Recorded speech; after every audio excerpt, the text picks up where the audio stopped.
In this video, we're going to lay out, pin, and cut out our pattern on our fabric and prepare it for assembly.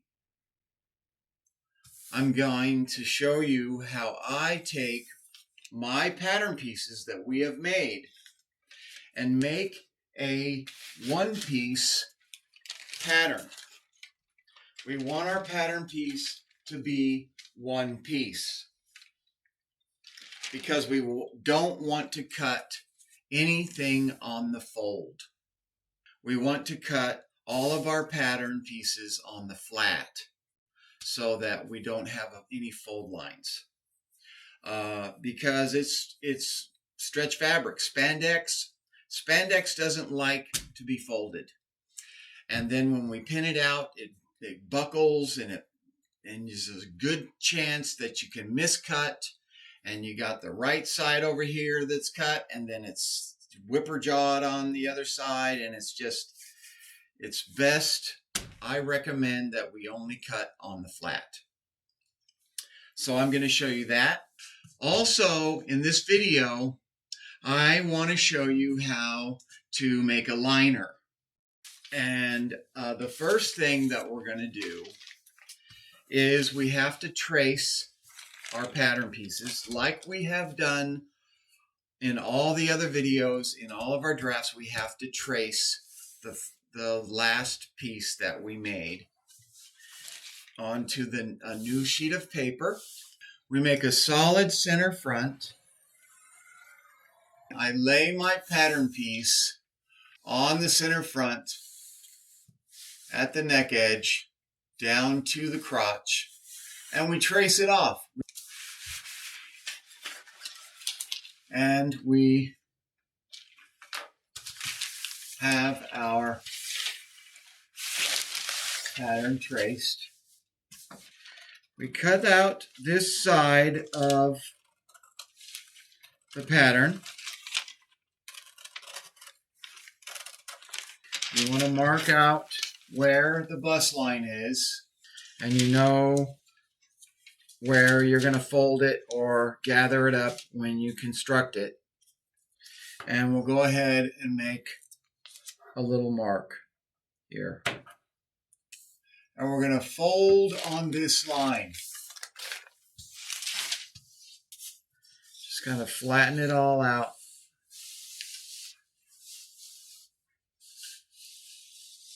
Then you're going to trace on the second side. Follow your cutting edge.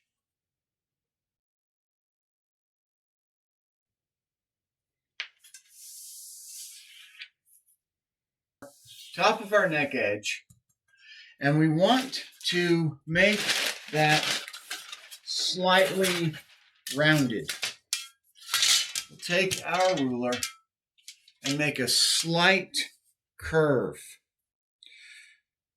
because spandex or stretch fabric, just like elastic, doesn't like corners.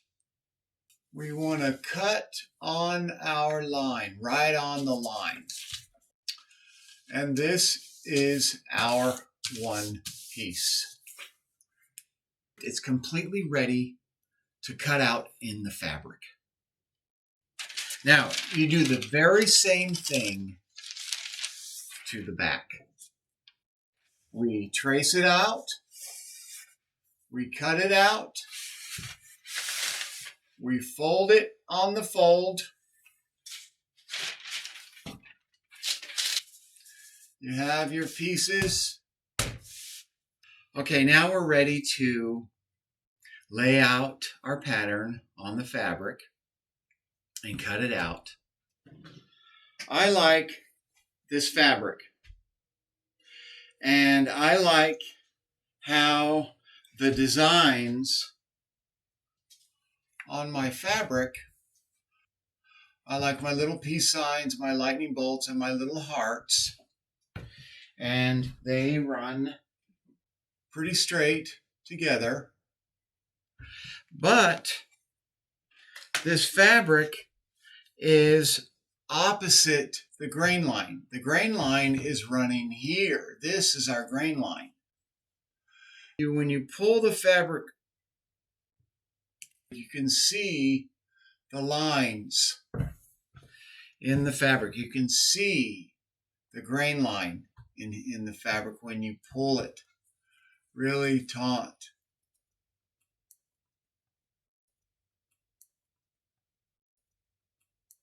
When you cut fabric, you cut on the grain line so that the grain line is parallel to your center front.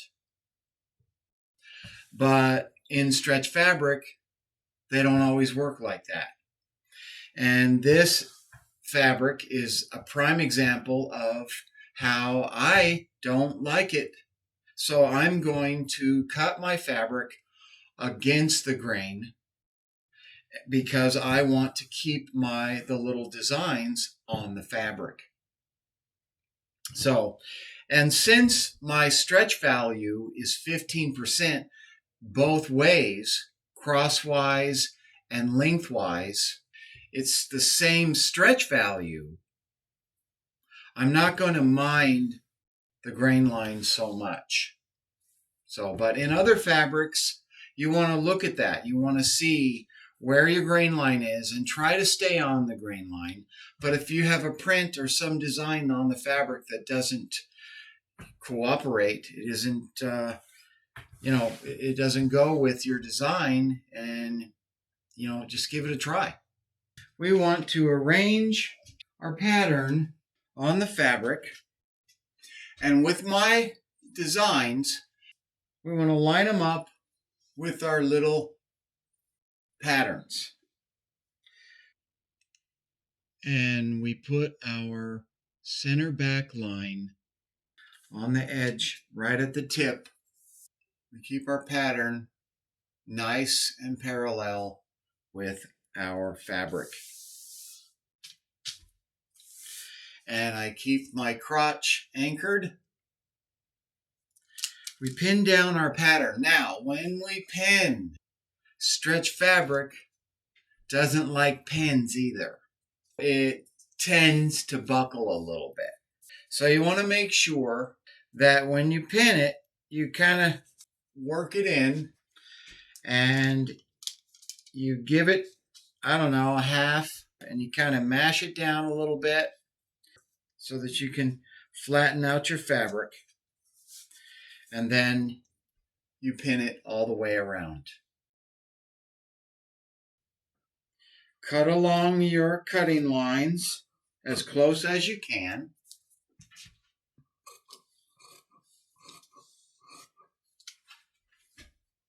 On the center back, this is right at our hardware. We cut that center back line open. And we cut out the pattern. As I mentioned earlier, before you can sell a swimsuit or put it on the rack or make it commercial or even give it away, you have to have a label and a liner. So we're going to make a liner. I'll show you how to do that. Once I have my patterns cut, I put my two crotch tips right together perfectly, right on the stitching line.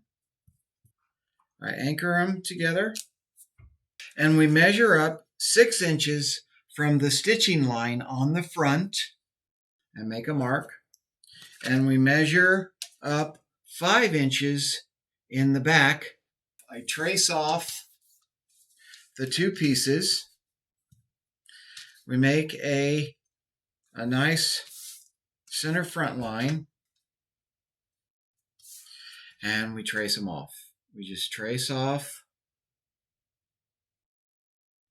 our point here, and on the back, follow your cut line, our 6 inch, we square that, and we square the line over on the 5 inch. Technically, the way you make a liner is you cut the liner about an eighth shorter on the cutting lines. We're going to measure off an eighth on our cutting line here, like this, all the way down. Trace it out with your ruler. And then we fold on our line, flatten it out, and we cut our line that we traced, and we cut the back. And this is our liner. We lay it on the pattern, mark it off.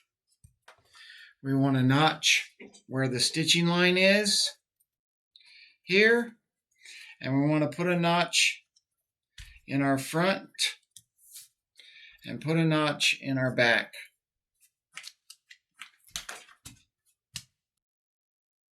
On the back, on your notch points, we want to make a very, very small snip, not even an eighth, just barely a 16th snip there, so that when we put our liner in, we know where we're going. You're going to pin and cut the front and the liner exactly how you cut the back. In the resources, I have given you links to wholesale outlets for swimwear, hardware, elastic, fabric, and all kinds of things, anything you can imagine to put in your swimsuit. The liner is very specific. It's usually just a few standard colors, tan, black, white, things like that. It's mostly of a nylon, and you can get it in cotton. You know, it just depends on what you're really looking for. It's very simple. It usually stretches one way. Not really very exciting, but it's very important. I use it in all the suits that I make. Make sure that you have a crosswise stretch is more important than your lengthwise. We put it down here.